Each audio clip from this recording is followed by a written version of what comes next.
اخوات بارك الله عليكم، نتمنى كلشي يكون بخير. خوتي مجموعه ديال الاخوه طالبوني كيفاش الاحتفاظ بملف القنوات داخل الجهاز، فانا غادي نوريكم ان شاء الله. فغادي نمشي على حساب بزاف ديال الاجهزه، فغادي نبدا غادي نبدا بصاحبنا الاتومو جوج، لان الناس اغلبيه عندهم هذا الجهاز. فكدير الميني بطبيعه الحال من التيليكوموند كما كتشوفوا. عندك جوج ديال الاختيارات. انا كننصح تشري اليو اس بي، واخا تكون فيها غير 2 جيجا، يعني غير 2 جيجا كافيه. يعني تشري يو اس بي، فكتشد الجهاز، وراء الجهاز كدير فيه اليو اس بي بحال هذا الشكل هذا. تقريبا هكا كديروا، لان فيه اليو اس بي لوراء، فكدير اليو اس بي ديالك وراء الجهاز. صافي غير كدير اليو اس بي ديالك وراء الجهاز. فانا غادي نستعمل بهذا الجهاز ديالنا. فكتجي لهنا كدير نيتورك سيتينغ، من لهنا كدوز، تقدر تكونيكطا بالواي فاي ودوز مجموعه ديال، وتلقى السيرفر ديالك، وتلقى بزاف هي يو اس بي ريدي. فكتجي اليو اس بي، فسهله القضيه، ماشي شي حاجه اللي صعيبه ولا سهله.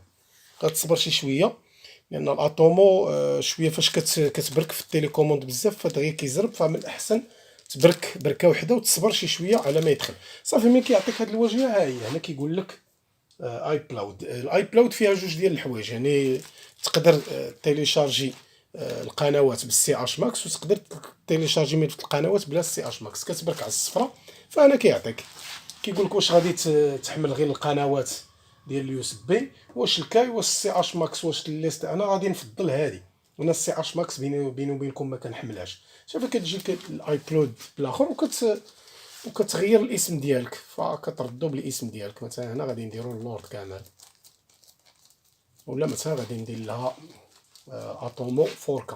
هاد القضيه هادي يعني الملف القنوات راه تقدر تهزو حتى ستارسات 4K، يعني ستارسات 200، ستارسات 220 هي 4K. وغادي نكتب هنا اتومو باش نعقل عليه،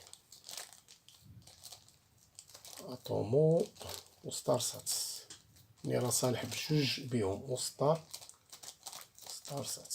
اللي بغى ادمين في القنوات نعطيله ماشي مشكل. ستارسات ستار 200، غادي نكتب 200 باش تجي. صافي كتكتب السميه وكتبرك من بعد البوطونه الزرقاء. صافي انت احتفظتي بملف القنوات في ذاكره اليو اس بي. من الاحسن علاش ما تحتفظش به يعني عن طريق ذاكره الجهاز، لان يقدر يدير لك مشاكل. فانا كننصح باليو اس بي. بغيتي اخويا تحتفظ به في الاي كلود، الا كنتي مسجل في المانجو، في المانجو .org، كنتي مسجل في ذاك الموقع، تقدر تحتفظ في السحابه الالكترونيه ديال موقع الميتا مانجو. بغيتي تحتفظ به بذاكره الجهاز، انا ما كننصحش، لان الملف القنوات عامر بزاف، وانا يعني كنفضل ان المساحه ديال الجهاز تكون خاويه، باش الجهاز كيلقى فين يلعب. مثلا الا بغيتي تزيد ليكستريم، او بغيتي تزيد شي حوايج، فانا كنفضل ذاكره الجهاز تكون يعني خاويه من الاحسن. هذا ما كان. غتقولوا لي علاش ما كتشرحش على ستارسات 200 4K؟ لان التيم ديالو غيتغير، والميني ديالو غادي يتغير. فبطبيعه الحال غندير مواضيع بزاف على ستارسات 200 هذا. عرفوا علاش كنهضر. فغادي ندير عليه مواضيع، وغادي نخسر المجهود ديالي في الخوا الخاوي. داكشي علاش ما بغيتش ندير عليه مواضيع، لان التيم ديالو حتى الميني ديالو فغادي تغيير